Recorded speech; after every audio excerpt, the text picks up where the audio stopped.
Hi friends! Welcome back to another day of Vlogmas. Today's gonna be kind of a weird video, I apologize in advance, but I went to New York last week and I filmed some things, but it wasn't enough to make like a full vlog. So I still wanted to upload those things, but I also wanted to sit down and talk about my trip, talk about some of the shows I saw, and just like a little recap. So the first day that we were there, we landed in the morning, and at that night we got to see Masquerade, which is the immersive production of Phantom of the Opera. This has been high on my to-do list. If you don't know me, a little backstory, I am obsessed with the Phantom of the Opera. Like, if you ask me my favorite musical and I say anything but Phantom, I'm lying to you. It's the reason I love musical theater. I saw it when I was like a preteen and didn't really want to go, kind of wasn't really into it, and just I can like vividly remember sitting in that theater and hearing that overture come on and just feeling this immense wave of emotions come over me. And I was like a child still at the time, and just feeling like, oh, I want to do that. Like, that's what I want to do with my life. And I was a dancer at the time, and I thought I would just be a ballet dancer. And so when I saw like ballet dancers in it, but also like singing and doing all this other stuff, I was like, whoa, I didn't even know this like world really existed that much. For sure, Phantom changed my life. Reason I do musical theater today, it's my favorite show, my favorite score. It's just everything to me. And it closed on Broadway, a monumental closure, longest running show on Broadway. And it was kind of promised it was going to come back in some capacity. And this is the capacity it came back into. Being a Phantom like super fan and knowing the show in and out, I wasn't sure how I would feel about it just because it's so different and it's an immersive production, and you're not walking up to a normal Broadway theater and sitting down in your seat and curtain rising or the chandelier rising. It's very different, and I don't want to say too much because this is something you need to go in person to see. It is incredible, but you need to go in person to see. But all I will say is it was probably top 3 the best pieces of theater I have ever seen in my life, and I've seen a lot of theater in my life. It was everything I could have imagined it to be, times maybe infinity. Like, it was the coolest thing I have not only seen, but gotten to be a part of. Like, because it's immersive, you are in this story. I will say part of Masquerade, because so it's also called Masquerade. It's not called the Phantom of the Opera. It's called Masquerade. You need to wear a mask. So you can either bring your own if you have one, but they do give you one. And this is the mask that they give you. Super comfortable. Should I put it on? My hair. But super comfortable. It just kind of like lays flat to your face and you wear it the whole show. It's a super small group. There was maybe like 30 of us per our group, and you're getting split up and you're seeing different things as your audience members. It's the story of Phantom, of course, but so many things got added, so many things got taken away. Without going too much in detail, all I'll say is it very much felt to me like the Phantom of the Opera from the Phantom's point of view, if that makes sense. You really saw a whole new level of the Phantom as a character when, for me, I'm always Team Phantom. I never like Raoul. I think he's slimy. I think he's skeevy. I think he only sees Christine because she's a star all of a sudden. He's known her whole life and hasn't really had any interest. But as soon as she's, you know, the beautiful new ingenue, he's like, oh, I like her. So don't like him. So it was actually very fulfilling to me because I really felt like Raoul got painted as more of like almost like a villain in this story.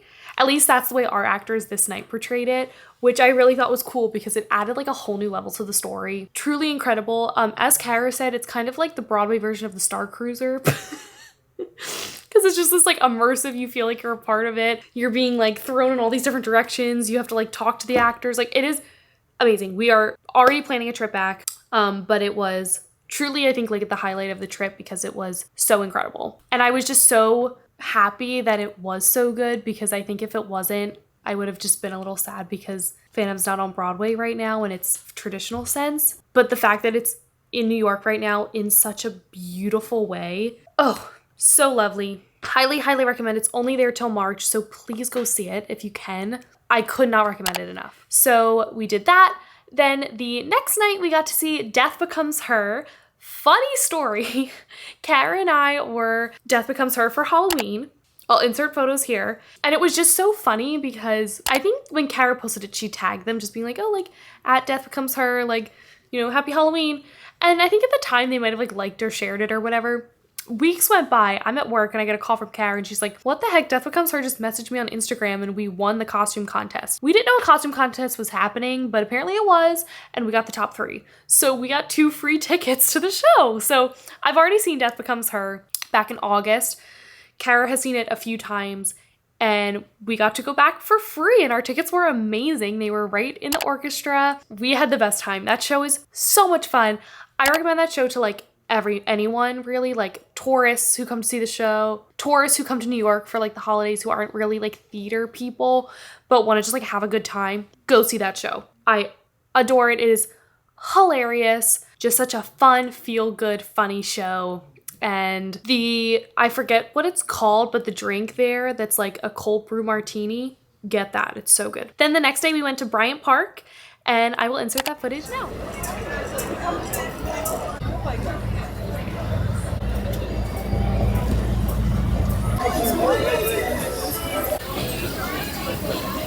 Okay, these are the cutest little cardigans I've ever seen. This is Muir and Grand. Oh my god, look at the taxi cabs. The taxi cabs are so cute. Oh my god. There's a grilled cheese that's rainbow. What? It's like rainbow cheese. That's over there. Our first snack stop is for fries. Loaded fries? I'll share both of yours. Yeah. Oh my god. That looks really good. And precarious. Very precarious. What? It's like cheese. Oh my god. I'm a truffle fry connoisseur. Mom, how was your buffalo chicken fries? Oh my god. Like these are like the best thing I ever ate. First thing, off to a good start. These are so cute. Look at all the designs. I'm gonna get these 2 for my apartment. Kara, getting this one? Getting this, I think. Or I work out for the wine. Tough call. Something from here now? Yes.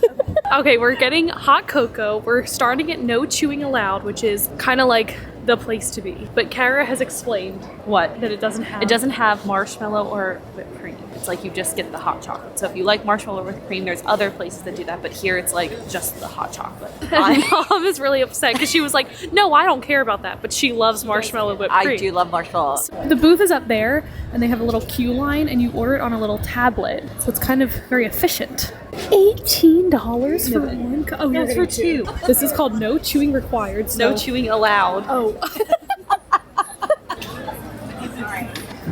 Oh my god. After Bryant Park, we headed to the Upper East Side to go see Gotta Dance, which is a show off Broadway. It is just a celebration of dance. It has classic numbers from your favorite movies, Singing in the Rain, West Side Story, so many classics. We went to see it because my mentor, Paloma Garcia Lee, is in it. She is just the best. She is so fantastic. So we had to go see her. And we actually got to see Taylor Stanley as well, who me and Kara grew up dancing with. He went to our studio. So full circle moment. Loved seeing that show. Definitely go see it. That's a shorter run. It ends on the 28th of this month. But if you're in New York, highly recommend going to see it. So much fun. So much talent on that stage. Highly, highly recommend. So yeah, that was my little New York recap / review of the shows I saw. I hope you enjoyed. New York at Christmas is just the best. I used to live in New York for a very short period of time. Kara's lived there for a while. It's just such a special city to us. So always love going back, especially during the holiday season. Thank you all so much for watching, and I'll see you tomorrow. Bye.